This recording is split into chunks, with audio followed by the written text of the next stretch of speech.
So we begin with the showdown in Chicago. Protesters seen taking to the streets, marching in opposition to the president's federal crime crackdown and immigration enforcement efforts. Madeline Rivera is live in Washington with those details. Good morning, Maddie.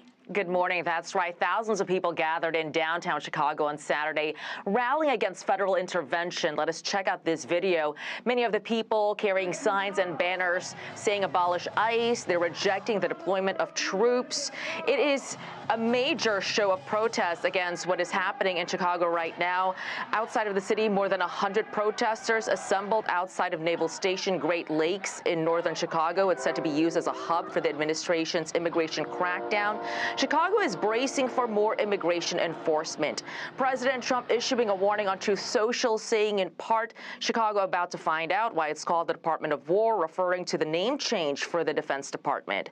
State and local officials are immediately firing back. Illinois Governor J.B. Pritzker saying the President of the United States is threatening to go to war with an American city. This is not a joke. This is not normal. Donald Trump is not a strong man. He's a scared man. Illinois won't be intimidated by a wannabe dictator. Chicago Mayor Brandon Johnson says the president's threats are beneath the honor of our nation, but the reality is that he wants to occupy our city and break our Constitution. We must defend our democracy from this authoritarianism by protecting each other and protecting Chicago from Donald Trump. Now, local reports indicate they have not yet seen a ramp up in ICE operations, but protesters say they just want to make their voices heard. Rachel, Charlie, and Brian. Thank you, Maddie. Thanks, Maddie. You know, where were these protesters back in 2021 and 2020 when you had the government shutting down playgrounds, shutting down churches, Great point. putting people in jail for walking around?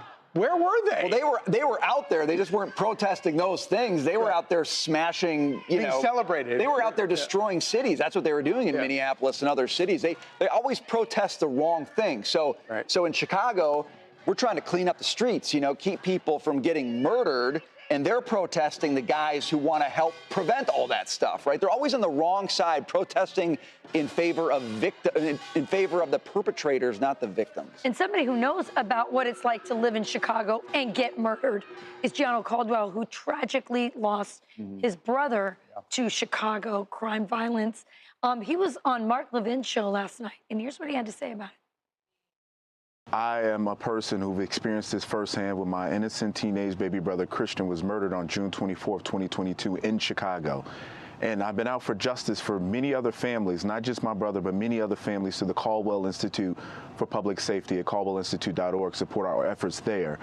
We have to change the trajectory of violent crime in Chicago. And the Democrats don't want to see Donald Trump come in because they know that Donald Trump will be successful in its fight against crime, and it'll put their incompetence on full display.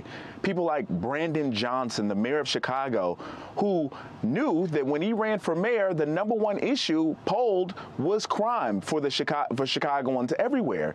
What did he do? He got in office, and in his first year, he eliminated 800 police positions.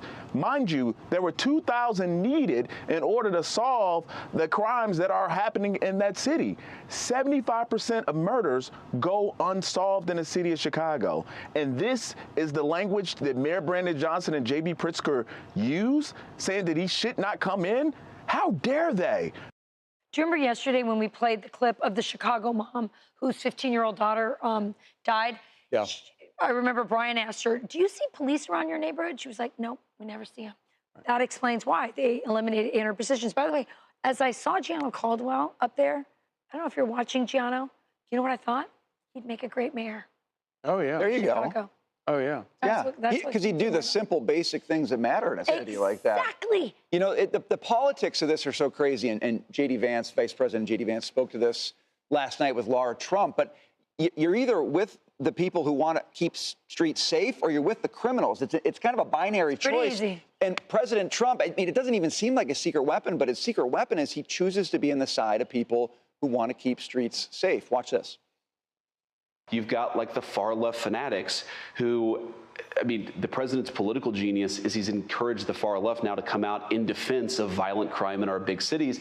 But say what you will about them, they're very angry right now, and they're very motivated. And so I would encourage all Republicans and everybody, whether you're Republican, Democrat, or independent, who thinks that we're doing a good job, you got to remember to get out there and vote in 2026. Yes, it's, people say it's not as important as a presidential election, but it is very, very important. And if you want to give the government over to people who are defending murderers on the streets of D.C., then don't vote. But if you actually want to continue to secure the southern border and combat this inflation problem, you've got to get that out there and vote and give us that ability to continue accomplishing great things for the American people.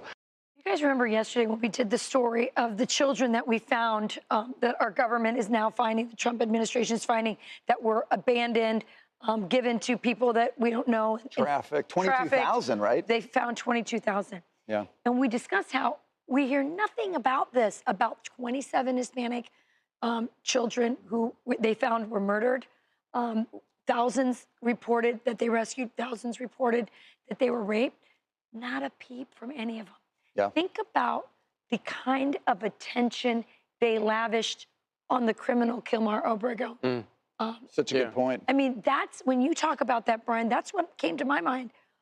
Think about who they support, who they give their attention to, and who they ignored. They ignored the children who were the victims, but they supported a human trafficker who was here illegally, who beat up his wife.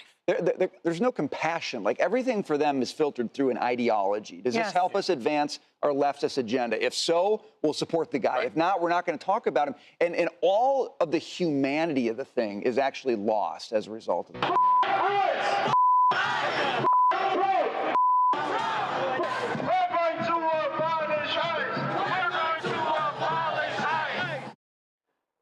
Protesters taking to the streets of Chicago, marching against President Trump's plan to send the National Guard to their crime-ridden city. Nearby, more protests outside an ICE processing facility, this one against President Trump's planned immigration crackdown. One protester even tried blocking an ICE van from leaving. Chris Clem is a retired Border Patrol chief for the Yuma, Arizona sector. He joins us now. Chris, thanks for being with us. Look, I don't understand the protesters. They've got a right to do it. But if they get in the way of these operations, they are now standing in the way of people who are fulfilling their oath of office. And that, to me, is the problem. What do you say? I agree with you 100%. We feel free to protest. Don't interfere. But, this is when I see these protesters and this particular playing out in Chicago, it reminds me of a quote from Martin Luther King about the dangers of sincere ignorance and conscientious stupidity. This is exactly what these protesters, these sanctuary cities, these governors that are pushing back against the Trump crackdown. Because, look, Rachel even mentioned it earlier in the segment about the exploitation and the human trafficking and the child trafficking that's been going on, and the 22,000 people, the kids that have been recovered in these groups. These target operations from ICE are the 400 plus sponsors that have been, exploiting these children. So the people that are wanting to protect migrant populations, they're actually, creating an environment that is further exploiting human beings. And this is ridiculous. They don't know what they're protesting. And I'm so proud of this administration cracking down on these violent criminals and these public safety threats.